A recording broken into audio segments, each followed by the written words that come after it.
Well, I guess we'll start. It's 4. So hello, everyone. And for those of you who are attending our webinar series for the first time, welcome. And thank you for joining us. I'm Jawairia Ahmad from the Center of Water Informatics and Technology at LUMS. The seminar today is a part of a series of webinars, Conversations with Women in Science and Technology, that aims to bring exemplary female scientists from diverse backgrounds for students to learn from and interact with. Today, we are happy to have with us Dr. Katie Miles. Dr. Miles is a glaciologist with extensive experience of working on Himalayan glaciers. She did her BA in Geography and MPhil in Polar Studies from the University of Cambridge. She went on to complete her PhD in Glaciology from Aberystwyth University, studying Himalayan debris-covered glaciers as part of the Everdrill project. Dr. Miles is currently an associate lecturer and postdoctoral researcher at the same university, working on an exciting project on the Larsen C ice shelf in Antarctica. Her extensive experience in glaciers in the Himalayas as well as the Arctic are a source of knowledge and inspiration from her, and we're really looking forward to her talk today. Thank you for joining us today, Dr. Miles. There will be a question and answer session at the end.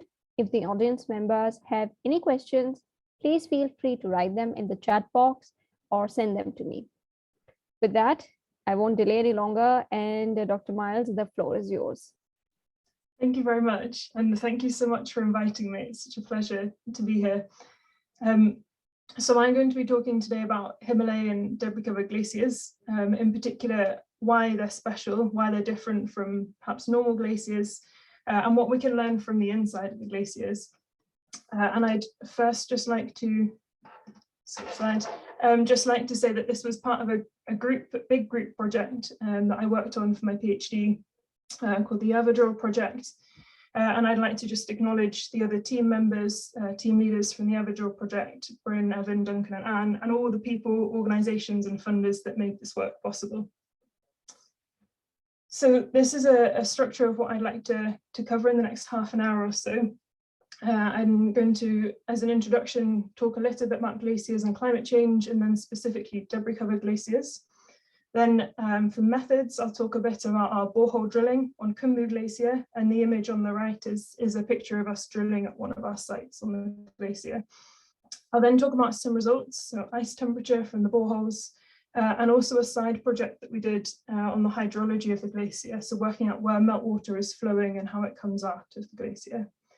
And then finally, I'll look at what that means for this glacier in the future, and I'll try not to finish on too negative a message. So glaciers and climate change. I don't think it would be a surprise to anyone to know that glaciers are melting. I think it's fairly widespread knowledge. This plot that I've got up here shows for the early 2000s the mass loss and the sea level contribution of global glaciers. That's this top line in red, compared to the mass loss from Greenland and the Antarctic ice sheets. And I hope that you'll notice that the mass loss of glaciers cumulatively at this point was greater than that of either Greenland or Antarctica, and actually more than both of them put together. Now that might not still be the case because the rate of mass loss from the ice sheets is increasing, but certainly the mass loss from glaciers is a really substantial contribution to sea level rise. And this trend is echoed all over the world, but as I said at the beginning, I'd like to focus specifically on Himalaya, but for this introduction, I'll look more at high mountain Asia in general. So this second plot is showing mass loss over high mountain Asia. The size of the circles is proportional to the glacier area in each of these regions. And basically the more red the color of the circle, the more mass loss. And aside from a few anomalies in blue towards the Karakoram, where glaciers are actually gaining mass, just a very little bit of mass, it's nothing, unfortunately, to get excited about. The widespread trend is mass loss across this region and the world. And that's not, unfortunately, that's not the only bad message, because not only are these glaciers losing mass, but that mass loss is accelerating. And a paper published at the end of last year said that high mountain Asia glaciers contribute 8% of the global glacier mass loss, but almost 20% of the increasing rate of mass loss. And I think that's quite a terrifying statistic, especially when you put the two together. And this figure shows a similar thing again, but for a more recent time period. So looking at the rate of mass loss between 2000 and 2019 over high mountain Asia. Again, the size of the circle is proportional to glacier area, and the more red, the more mass loss. So we are looking at a lot of glaciers melting here. Why is this important? I won't dwell on this too much because I know that the last seminar in your series was on the importance of the cryosphere in high mountain Asia. But I do think it's important to just acknowledge why this is important. So this figure is from a paper that was published in 2020 on water towers across the world. And there's two different color scales here that I'd like to draw your attention to. We've got a color scale in blue, which is showing the supply index of water for different river basins across the world. With the darker the blue, the more water is being supplied. And glaciers make up a contribution to this supply index. It's not the whole contribution. Other things like snow and precipitation contribute as well. And then on the brown color scale, we've got the demand index. So the amount of demand for meltwater downstream. And I think what really shouts out to me in this figure is that the areas where the demand is highest, so I'm looking at high mountain Asia here, so the darkest brown colors, where demand downstream is highest for meltwater, we don't have the areas that have the highest supply. And that of course is a concern thinking to the future. And this paper went one step further and it ranked these water towers in terms of their vulnerability. So we've got a scale index here with purple being the most vulnerable water towers. And you can see that we've got a number of most vulnerable water towers in this region. So it's really important because glaciers make up a component of this supply index of water. It's really important that we know more about them, in particular to understand how long they might last and how quickly they might melt with climate change.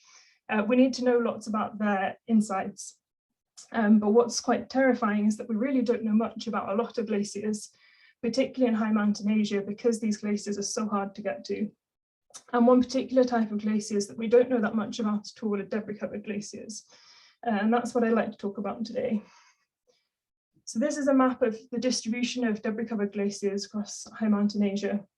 And what I'd like to draw your eye to is the number on each of these subplots. So each subplot has a little graph which shows the distribution of debris, but it's quite nicely summarized in these numbers. So here in Nepal, where I've been working, we've got 24% of glacier area being debris covered. And the statistics range across the region, but you know, there is a substantial number of glaciers that are debris covered. So the fact that we don't know that much about them is kind of scary. And the other thing that might be of interest in this figure are the yellow diamonds, which indicate glaciers that terminate in a lake. So potentially might have issues for glacial lake outburst floods in the future, but that's not something I'll cover today unless there are questions in the discussion at the end. So I think hopefully I've covered that it's important that we need to know a bit more about debris covered glaciers. And I'll just introduce perhaps what we do know first before I go on to what we did to find out. So debris covered glaciers are special because they have this layer of rocks across the surface. The images here show a number of debris covered glaciers in the Khumbu region of Nepal. And panel C here at the bottom is Khumbu Glacier, the glacier that I've been working on. And what I'd like to show you is that in the upper glacier, what we call the accumulation area, so where the glacier gains mass in the winter months, the ice is actually clean, so we don't have any debris in these upper areas. But as the ice comes down into the ablation area, and that's what's shown here, this is the area where the glacier loses mass rather than gains mass. The ice becomes debris covered, so that we start to get a thin debris cover here of perhaps a few centimeters. And as we move towards the terminus of glacier flow, the debris layer gets much thicker, and we end up with perhaps meters worth. I think 5 meters is the thickest debris layer I've seen on Khumbu, but it's hard because you don't want to dig through 5 meters of debris, so it's hard to know how much debris there is. But at the terminus, generally the debris layer is thicker. And this is interesting and special because the spatial pattern of debris affects the spatial pattern of melt on the glacier surface. So where the debris is thin in these middle regions, the debris actually increases the melt rate compared to if the ice were clean. And that can give us some unique features that's unique to debris covered glaciers, so ice cliffs and ponds, and I'll show some images of those later. But down where the debris layer is thick, the debris actually acts as a blanket and it insulates the ice, and the melt rates are much lower than they would be if the debris wasn't there. And this means that debris covered glaciers can extend to lower elevations, even in the warming climate, than clean ice glaciers can. And this perhaps is most interesting in terms of future water resources and management, which is something I'll keep coming back to today. If these glaciers can extend to lower elevations and they're protected by their debris, this perhaps might be a source of water that we can rely on in the future. But the glaciers are also melting. It's not all good news and protection by debris. So as I said, in the middle of the ablation areas of the glaciers, where the debris is thinnest, we have the highest melt rates. So this glacier labeled number 2 is Khumbu Glacier, and the color bar is showing the height change, the amount of melt of the glaciers. Because the terminuses are covered in debris, we don't see the typical retreat rate that we would of a clean ice glacier. So clean ice glaciers melt mostly by their terminuses receding over time. Debris covered glaciers are protected at the terminuses, so actually most of the melt rate happens by surface lowering in these middle areas. And that's part of the reason we get these unique features like ponds and cliffs. So you'll notice that the most mass loss is in these middle ablation areas of these glaciers. And this poses some really interesting glaciological questions. How far will this thinning go? Will these middle sections thin so far as the ice disappears there and we end up with actually 2 glaciers? That would give us a more active glacier in the upper regions that is then less debris covered or perhaps not debris covered at all, and may then act like we would expect a clean ice glacier too, and it might retreat over time. But we'd also have a sort of stagnant, non-active, lower debris covered glacier that might persist. We don't know. And we also don't know what else might affect what's happening to these glaciers. We've got ponds and cliffs on the surface. We've got interesting topography from the different melt rates where the debris layer varies in thickness. So really there are a lot of unknowns in working out what might happen to these glaciers. And I think this is demonstrated perhaps most clearly by the model predictions that exist at the moment of what might happen to debris covered glaciers. So a couple of years ago, there were a few studies that predicted how long Khumbu Glacier would last. And they predicted the amount of mass lost by 2100, so another 80-ish years. And the mass loss predictions from these couple of models ranged from 8% to 99%. So about the whole spectrum of the glacier might lose a little bit of mass or it might disappear entirely. And part of the reason that there's so much uncertainty here comes down to the things that we don't know, including the ice thickness, how much ice is below that debris layer, the temperature of the ice, basal conditions, and how much rock is inside the ice, which can also affect the melt rate.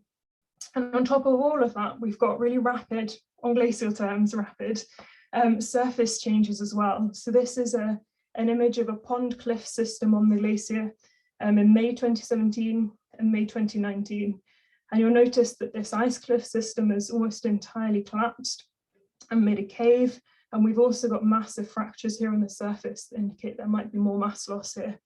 Or there may have been, probably has happened by now, more mass loss after this picture was taken. So there are a lot of unknowns, which isn't helping our model predictions in knowing how long the glaciers will last.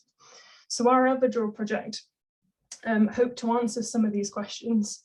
And we aim to do that by drilling boreholes into the glacier so that we can access its interior. And as I've said, our target glacier was Khumbu Glacier in Nepal. So this is an image of Khumbu Glacier. The ice is sourced up here in the western comb of Mount Everest, where we're 7,000 meters above sea level, and the mean annual air temperature is minus 13 degrees. It's pretty cold. The ice from the accumulation area then flows down the Khumbu icefall, which is perhaps renowned as being one of the routes that climbers can take to actually climb and summit Mount Everest. And then as it comes around the bend into its ablation area, we start to get a debris cover forming, which thickens as we get to the terminus down here. So the lower the lower glacier is very thickly debris covered. And because there's a trekking route all the way up to Everest Base Camp, and there are helicopters flying into base camp quite regularly, this glacier is perhaps one of the most accessible in the region, and was certainly just about accessible enough for us to do our borehole drilling. So to drill our boreholes, we had to choose a site on the glacier, which was fairly tricky when the surface looked like this. The width of the glacier here is perhaps about 500 meters. We've got big hummocks, we've got lakes to get around. So we had to choose sites. And when we'd chosen our sites, we then had to persuade a helicopter to carry our hundreds of kilos of equipment up in a sling, which was both thrilling and terrifying to watch. But once we'd got ourselves and we'd got everything up there, we could start drilling. And the drilling that we do is hot water drilling. So the general idea is that we situate ourselves near a pond so that we have a source of water. We draw in the water to a tank. Then we heat and pressurize the water in these two units, feed it through some high pressure hose, and then it will come out in a jet like this, as I'm very cheerfully demonstrating in this image. And this jet is ideally hot and pressurized water. We did have some issues with the elevation and the amount of oxygen available, so it was more like lukewarm pressurized water. We did have pressurized water. And the idea then is that we point that jet onto the ice surface, and it will melt the glacier surface in perhaps a ring of about 10 centimeters diameter. And as that glacier surface melts, we lower the hose, and as that progresses down, we end up with a borehole. Easier said than done, but it did work more times than it didn't. So we had 2 field seasons for drilling in 2017 and 2018. And we ended up with 5 sites across the glacier. So if I can draw your eye to the central panel B, this is showing the debris covered ablation area of Khumbu Glacier. And hopefully you'll see that we have 5 sites. So we've got 2 here at the terminus, 2 in the middle ablation area, and 1 in the upper ablation area, just as the debris cover is starting to form. And the side panels will show you that we had a number of boreholes at each site, and this is partly due to the difficulties that we had. And I can talk at length about that if anyone's interested in questions. Today I'm going to focus on sites 1, 2, and 3 here, and just note that our longest borehole was 155 meters down into the glacier. Okay, so on to some results. We measured a number of things in the boreholes, but the one I'd like to focus on today is the ice temperature. And to measure ice temperature, we inserted strings of thermistors into each of our boreholes. There were a number of thermistors, which meant that we could measure temperature with depth. And this is a time series of the ice temperature that we got out. This is from site 3. So the thermistors are shown here, labeled by their site, S3, and their depth beneath the surface. So here we have thermistors between 4.7 meters below the surface and 130. And when we put the thermistors into the borehole, because we've drilled with hot pressurized water, the borehole's filled with water. So to start off with, the temperature is around 0, but over time, that water in the borehole freezes and then settles to the temperature of the surrounding ice. And that's this drop in temperature we see here. And hopefully you'll notice that over this 6-month period of 2017, the temperatures do become pretty stable. And from those stable temperatures, we can then calculate what the settled ice temperature is based on the freezing curve and the settling here. And this is what we found. So the thermistors are labeled in the same way here. We've got the same from 4.7 meters to 130 below the surface, color coded the same, but here we're showing depth instead by temperature. And hopefully you can see the coldest temperatures of around -3 are up at the surface of the glacier. And they get warmer with depth, which isn't unexpected, but I will talk a bit more about that. So we did this for each of our sites, 1, 2, and 3, and this allowed us almost a 3D perspective, admittedly only a few sites, but an idea of what the temperature of the ice was across the glacier. And this summarizes what we found. So Khumbu is what we call a polythermal glacier, and that means that it contains both warm and cold ice. So warm ice is what glaciologists refer to as ice that is at the melting point temperature.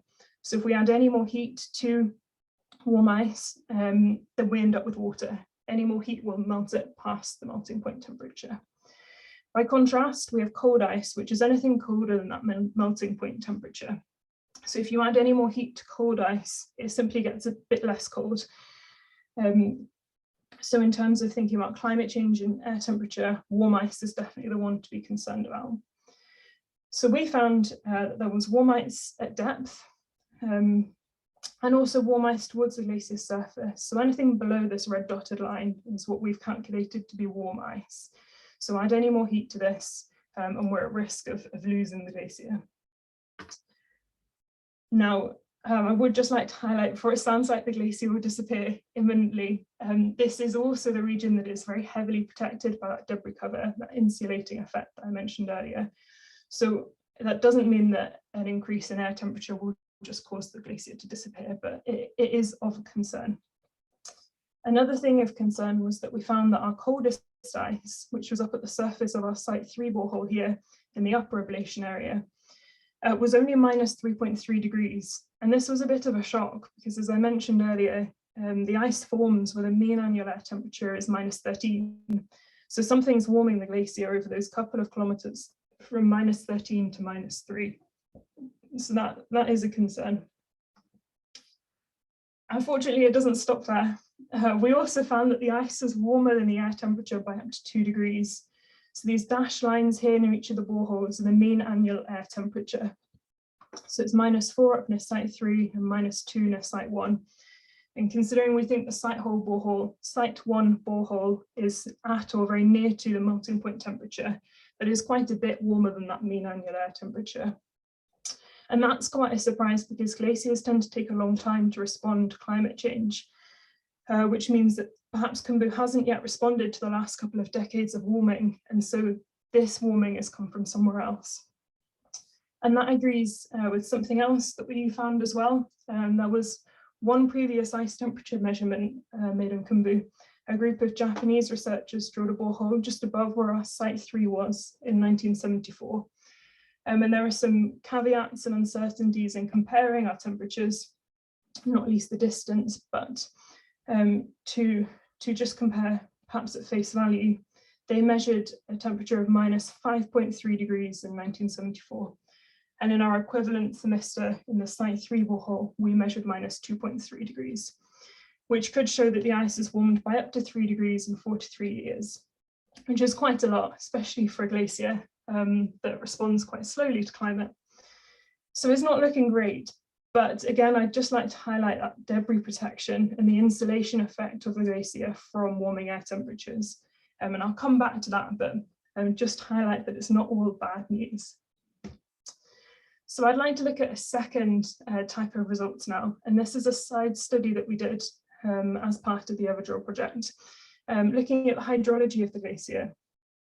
So we know there's a lot of meltwater being produced because the glacier is melting, but we're not really sure where it's going. And that has important implications for water resources and knowing how to manage the future. So we know that there's lots of meltwater on the glacier surface. There are big systems of ponds. I showed some smaller ones earlier, but there's a chain of ponds here pictured in May 2017 and again in May 2019, and you'll notice that the pond chain has expanded, and each of these ponds is a couple of 100 meters long. So they're big, they hold a lot of water. And the ponds expand all the way up the ablation area. So we've got a lot of water stored in ponds, and we also have streams that very frustratingly disappear.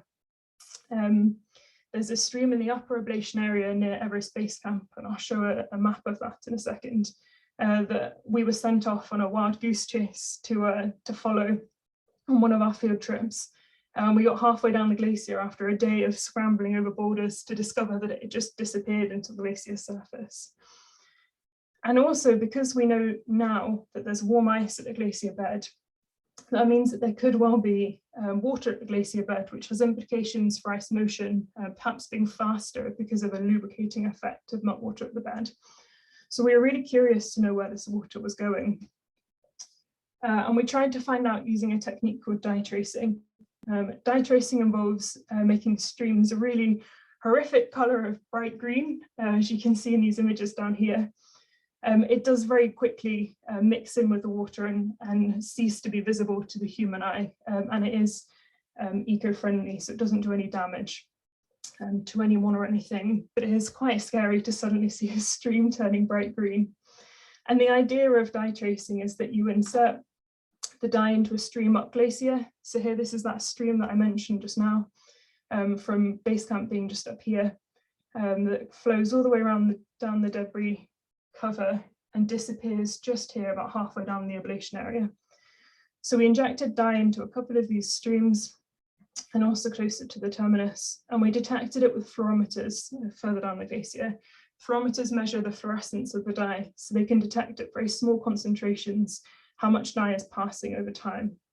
And from those curves of dye concentration, we can work out or infer what happened to the dye in between those 2 points. And there are two main things that I'd like to highlight from these dye tracing experiments that we found. The first was the tests in the streams, both in the upper ablation area and at the terminus.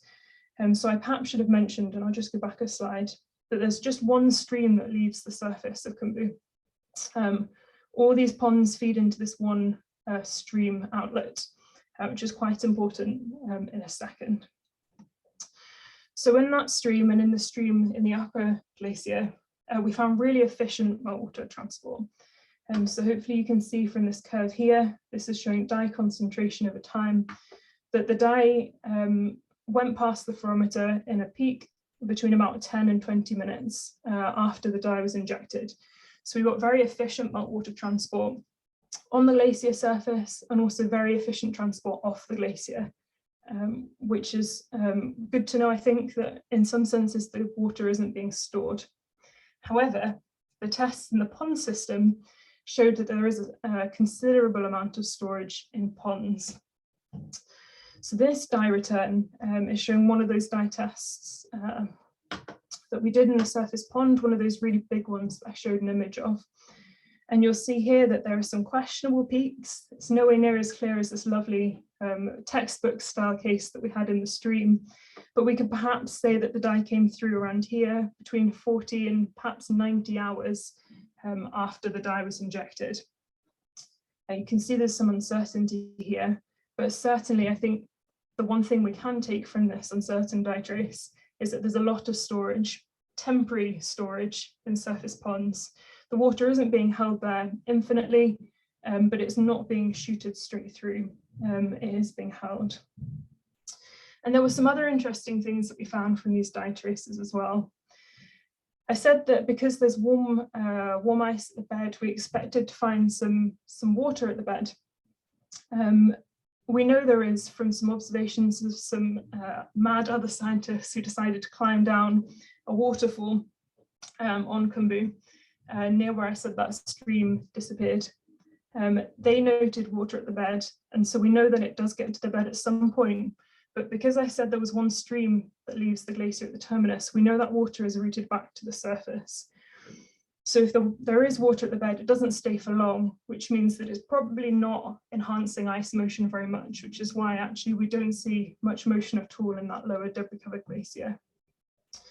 And the other, I think perhaps the most interesting thing that we found from these dye tracing results is that not all the water that we see in the upper glacier is leaving the glacier at the surface. There's a lost component that I would really like in the future to try and locate. So this is a picture here of a 3D model of Khumbu Glacier that I had made for some outreach that I did a couple of years ago. This is supposed to be the upper ablation area, and this is the stream that I said we followed, and it disappears into the glacier surface in the middle ablation area. And then in the lower half, we've got the pond chain, and that one stream that leaves the glacier surface. So we measured, estimated, I'll say measured is probably not the right word, we estimated the discharge of water in this surface stream in the upper glacier and the discharge of the stream leaving the glacier. And there was a lot more water in the upper glacier than was leaving at the terminus, which means that there's something being lost somewhere in the glacier. And what we don't know, and what I'd love to find out in the future, is where that water's going. Perhaps it's being transported to groundwater, and it may emerge lower down in the valley, in which case, in terms of water resources, we're perhaps not as concerned. You know, it's a source that perhaps we could tap in the future. Or perhaps that water is being stored inside the glacier somewhere in this region here. It has been known to happen, but it's very hard to detect and come across. But if the water is being stored in the glacier, that could have other concerns, particularly of outburst flood type events. So a glacier in a neighbouring valley to Khumbu did have an outburst event of water stored within the glacier. So it hadn't been seen on the surface, but suddenly there was this middle scale flood event that did cause some damage to a village downstream. And it's one thing if you know you've got a lake that perhaps might outburst and cause some damage, but if you don't even know there's water being stored that can outburst, there's a whole other issue that would be impossible to manage. So if it's being stored within the glacier, it would be really good to find out. But unfortunately, I don't have an answer for you today. It's still just a lost component. And I'd just like to mention one other thing regarding the hydrology of the glacier, which is that Himalayan glaciers in this region have really large seasonal fluctuations in water supply. And this is because all the melting happens in the summer. So the main time of meltwater production is the summer months, which is also when the main form of precipitation is during the monsoon season. And as air temperatures increase, more of that precipitation is going to fall as rain and actually contribute to melting the glacier, rather than adding mass in the accumulation area and keeping the glacier going. So this, I think, will be perhaps one of the hardest things to manage as the glacier melts and recedes. How do you manage water resources when all the meltwater is produced and all the precipitation comes at one time of year? Perhaps things like storage in the ponds and the glacier surface might help that, perhaps not. Just food for thought there, really. So finally, I'd just like to think a little bit about the future and hopefully not end on quite as negative a note as I've been alluding to so far. So just to summarize what I've talked about first, the results that we found from our boreholes do show some concerns for Khumbu Glacier and probably all other glaciers that are similar to it, whether just in the region, perhaps in the wider region. We found warm glacier ice, which means that with warming air temperatures, with climate change, there's more risk of the glacier melting. And we know that glaciers are not only melting, but melting rapidly at an increasing rate.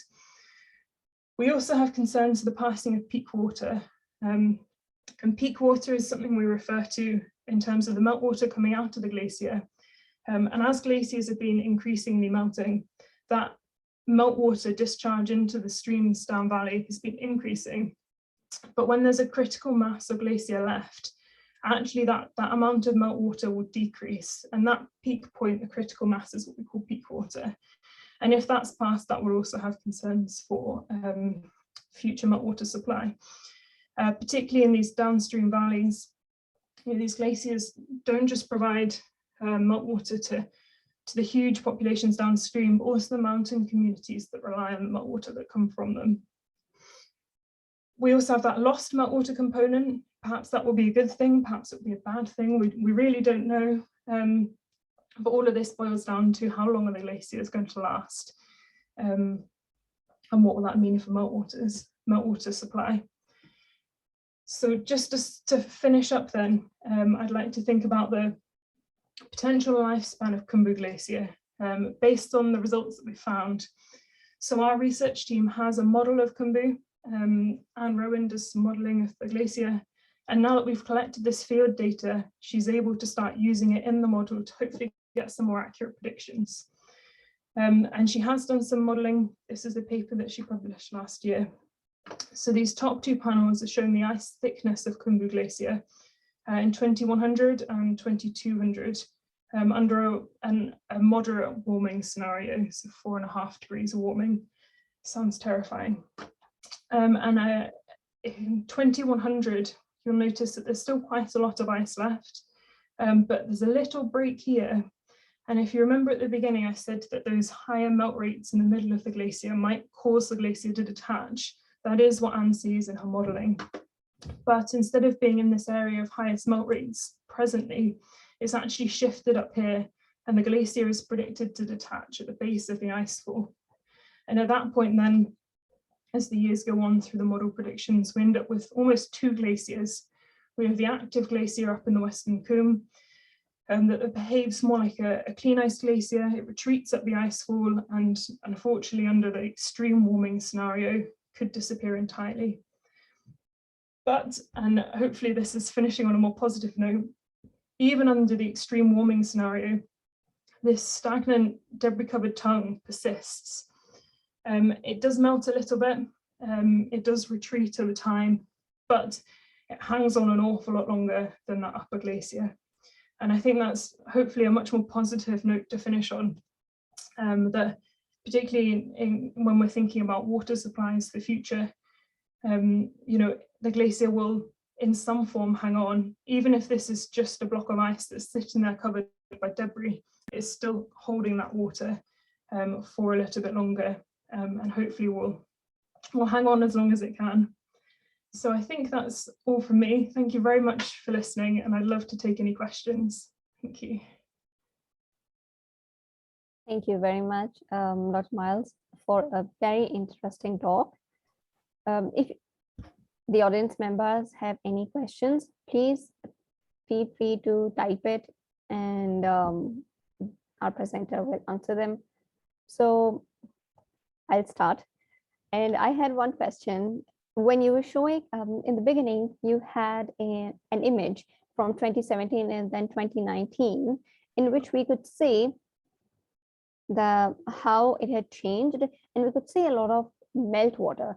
So let's say it's summer and there's a lot of meltwater, and then the winter comes. What happens to that meltwater that isn't exactly part of the glacier anymore, but sort of a part of a frozen lake or pond? Sure. So I guess the first thing to say is that we're not entirely sure. Certainly people that I know have worked on the glacier only go pre or post monsoon because the weather either side is fairly miserable. So we don't know entirely, but because the ice temperatures and the air temperatures get colder over winter, certainly the lakes will freeze at least over the top. What we don't know is whether they freeze all the way through. And we know because when we've been earlier in the melt season, so perhaps when we've arrived at the glacier in April, the top of all the lakes will be frozen, and actually some of them quite thick, and perhaps some of the smaller ponds might melt through. But that actually has important considerations, which I think you're perhaps alluding to, because the ponds hold meltwater that is, you know, a couple of degrees perhaps. Those ponds and lakes actually contribute to the melting of the glacier surface. We don't know by how much, but if they are liquid the whole year round, then that would perhaps cause a lot more melt than it would if they froze through over winter. I hope that answers your question. Thank you. So I'll go to some audience questions now. And there's one question about the glacier debris.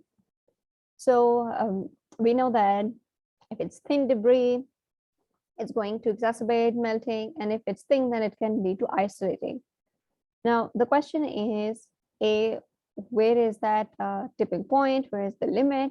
And then should we want there to be debris on the glaciers, or should we not want there to be debris on the glaciers? Because debris has its own weight. So does it in any way influence the lubricating by the meltwater? That's a fantastic question. So the tipping point between the debris thickness is a couple of centimeters. So if you've got debris that's perhaps millimeters to 1 or 2 centimeters thick, then it will enhance the melt rate. And thicker than a couple of centimeters, and it starts insulating by an increasing amount. It does depend on a couple of factors that we tend to sort of average out, but the type of debris, the rock type, will make a difference. And also whether the debris is saturated, whether there's meltwater there. because you're quite right, there's a meltwater film between the debris layer and the ice surface, which, yes, could contribute to melt. Whether we want debris-covered glaciers is a really good question. I think it's something perhaps that we don't have a choice about. So the glaciers become debris covered by avalanches from the valley sides that tip debris onto the glacier surface, which is part of the reason why the spatial thickness varies across the glacier surface. So it's not really something we can help. But I do know of some communities that have put blankets over glaciers in a way of sort of emulating that debris cover to try and protect the glaciers from surface melt. And I don't know how well those projects have worked, but I believe they've had some success. But it's probably not something that could be done worldwide. I mean, even if we just wanted to cover up Khumbu Glacier, the glacier is perhaps 8 kilometers long by 500 meters across. It's an awful lot of blankets. So I think in some ways the debris is a very good thing, especially looking into the future. But whether it's something we want or not, that's perhaps personal opinion. A lot of people don't even know that there's a glacier under all that debris. A lot of people walking by would ask what we were doing, and we're working on the glacier. What glacier? So. Thank you for your answer. I'll move on to another question, and this is about water discharge down the stream. So is there any link between the reconversion of the water to ice and the cooling effect of the glacier bed? Okay, yeah, so the water that gets transported in the stream to the glacier bed probably doesn't refreeze. There's really quite a fast velocity, as we saw from those return curves. The water transport is very fast. So that water itself doesn't refreeze, but up in the accumulation area, there's actually been a couple of recent studies that took an ice core up in the Western Coombe. And there is some melting that occurs in the summer in the Western Coombe. And that meltwater doesn't go anywhere. It percolates through those upper snow and ice layers and refreezes there. And that refreezing of that meltwater could be one of the mechanisms that's contributing to the warming of the glacier that we saw and that we saw from our comparison with that earlier study. And that's something that I hope people will look into more, because if there is a lot of this meltwater refreezing in the accumulation area, then that warming is actually happening a lot higher up than perhaps we thought. And might be an issue in the future. Right. So there's another question, and this is about, this is a great segue to the previous question, and this is about the storage of water inside the glacier. So how is, perhaps it's, we're looking at microphysics now, but how is the water stored in the ice matrix, actually? And is the presence of water on the surface of the glacier, how does it percolate, and that then does it contribute towards the warming of the glacier? Yeah, okay, so the storage of water in the glacier is something that we really don't know very much at all. So you can perhaps imagine it's really hard to measure. And if you perhaps try and drill a borehole, then you've melted anything you might have been able to look at. But I can imagine several ways that it might be. It might be on a very, very small scale, perhaps between the ice crystals. Glacier ice is very dense. There wouldn't be much water that would be able to be stored between the ice crystals, but it's possible. But I don't think that accounts for the amount of meltwater that we saw being lost into the glacier. So more likely, there are some perhaps conduits or even sort of small lakes beneath the glacier surface that are formed through melting or perhaps through flood events that are storing that water, perhaps only at certain times of year. So it could be that there are ponds beneath the glacier surface or within the glacier that store meltwater for some of the year. And actually that meltwater comes out perhaps later in the summer at a time that we missed. And may perhaps contribute to downwater flow at a later point, but until we have perhaps year-round measurements, I don't think there's any way of knowing. All right. Another question that I had was, we've heard a lot about the melting of glaciers, but what about the thickening of glaciers? What are some of the physics that goes into thickening of it? How is snow converted into ice, and then how does it become part of the glacier? Sure, great question. So glaciers gain mass in their accumulation areas. So for Khumbu, it's the Western Khum. And mass is gained by snowfall each year falling onto the glacier surface. And as more snow falls, that compresses with the weight of the snow above it. And it goes through different types of snow and firn. Firn is sort of a midway between snow and ice. And as it compresses, air bubbles are forced out and it densifies. And eventually you end up with glacier ice, which has very, very little air bubbles left. That's how the glacier forms. Obviously, it's a continuing process. So as the glacier ice is forming in the accumulation area, the glaciers are also flowing and transporting that ice downstream. And that's happening at the same time as the glaciers are receding, even if overall they're losing mass. So there's an awful lot of things to think about, and I'm quite glad myself that I'm not a modeler, because I think it must be so difficult to get all these processes in. But for a glacier to thicken, you need that accumulation of snow to be greater than the mass lost. And both of these processes going on, even if the glacier is overall losing mass or gaining mass. So for a glacier to thicken, it has to have more snowfall contributing to glacier ice than it's losing. And I think that's what we're seeing in the Karakoram region. But the mass gain there is also partly down to surging glaciers, which is a whole other aspect that I have to admit I don't know so much about. But it is a fascinating phenomenon where the glaciers gain a lot of mass over a short period of time. And then they have a surge bubble that sort of moves down with the glacier and causes the glacier to advance. But that's a whole other thing that perhaps I won't go into too much. Right. So let's change some gears and go a little bit towards microbial studies. So okay. The debris that is covering the glaciers, how important it is it in terms of its microchemistry and microbial composition? And does it tell us anything useful about the area surrounding the glacier? Okay, I have to admit I don't know that much about microbiology, but certainly there is some kind of life. Perhaps not on Khumbu Glacier where the debris is really thick. I'm not sure I know of any studies that looked at it, but there are a lot of studies at the moment on the Greenland ice sheet that are looking at what's called cryoconite holes. And these are perhaps centimetre wide circles, depressions on the glacier surface that have a fleck or two of debris in the bottom. And I believe there's a lot of microbial activity related to those holes, and they are contributing to increasing melt of the Greenland ice sheet. I know there's some work being done on some glaciers, but I'm not sure about anything that's been done on Khumbu Glacier for sure. Sorry, could you remind me of the second part of that question? So yeah, I was asking that is the debris useful in telling us anything about the surrounding areas? Yes, okay, I believe so.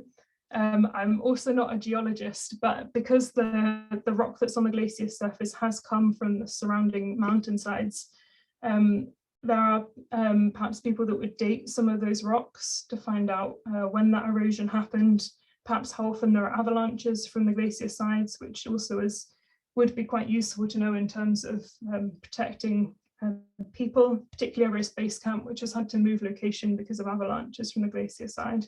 So definitely, I think there are probably numerous things we could learn from that debris that I'm not aware of. Right. So I'll just ask one more science question before we move towards other parts of your fieldwork. Okay. So this is about aerosols. So how do aerosols affect glacial stability? Okay, I'm afraid I don't know very much about this at all. Have they specified what sort of aerosols? Well, it isn't specified, but I'll link it here to, let's say, the aerosols in Punjab. Well, they've been known to cause debris and float smoke towards the glaciers in the Karakoram and Western Himalayas. So could you comment just on the fact that how that transport of aerosols affects glacial stability? Yeah, thank you. That's fascinating. I imagine it would have an impact if aerosols are being blown up valley onto the glacier, particularly if there are any type of aerosols that can deposit a dust.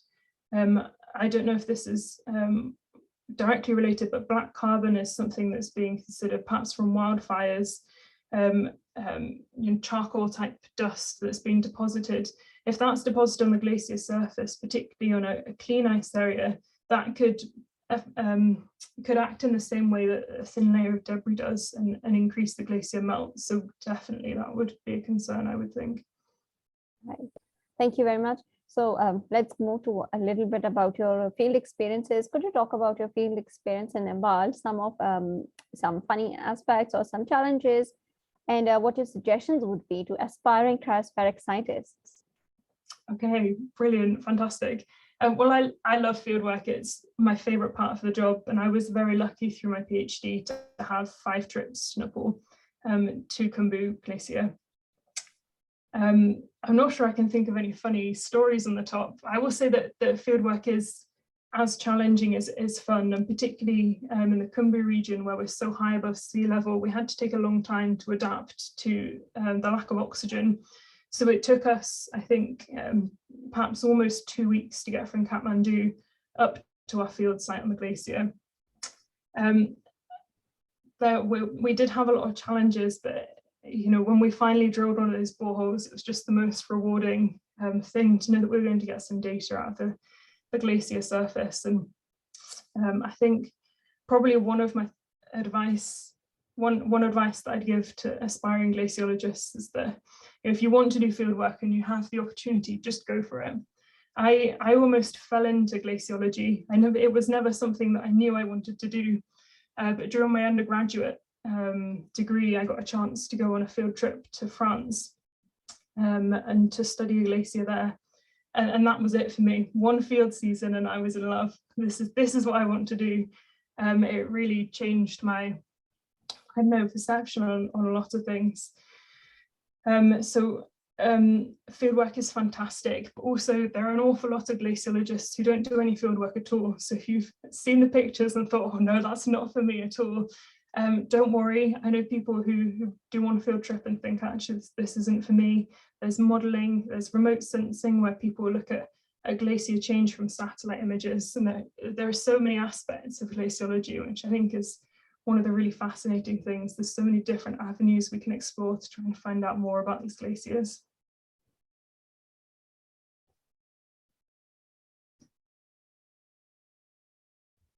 Okay, so could you perhaps, and this is, I don't mean to ask a personal question, but as a foreigner working in Nepal, what was your experience like? And particularly working on something that is very much important to the local community, and perhaps something that's very far away to your fellows or your friends in your PhD university? Yeah, that's a great question. Thank you. It certainly was difficult as a foreigner, and it was something that we were very aware of, that we were a group of UK universities coming to do research in Nepal. The project did have a partnership with Kathmandu University, and as part of that partnership, we had a master's student come up with us for each field trip, which I think really helped perhaps us be able to talk to the local communities more, particularly because the 2 master's students that came with us were locals to the area. So they grew up in villages downstream of the glacier. So we got to meet their families, we got to meet many more local people than perhaps we would have done if we'd just marched in as a group of UK scientists.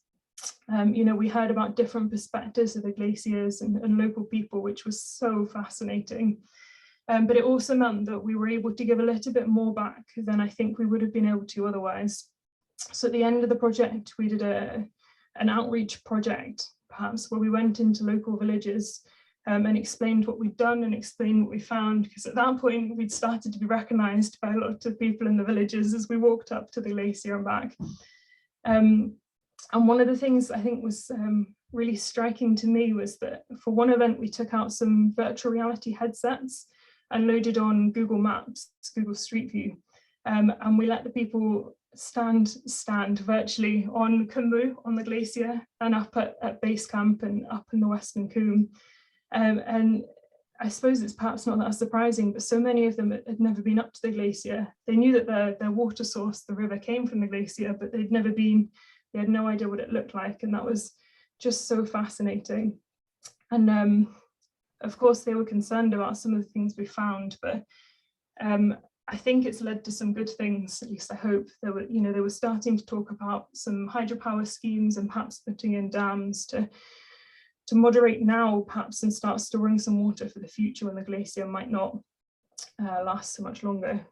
In terms of being so far away from home, it was a long way from home. And the first time I went, I really had no idea how much contact I'd be able to have with people back in the UK and with my family. As I left Kathmandu, I sent a message to my family saying, see you in 6 weeks. But actually, because so many people do the Everest Base Camp trek, it is very connected. We had Wi-Fi at every single village. We even had some phone network on the glacier itself, which was really quite bewildering.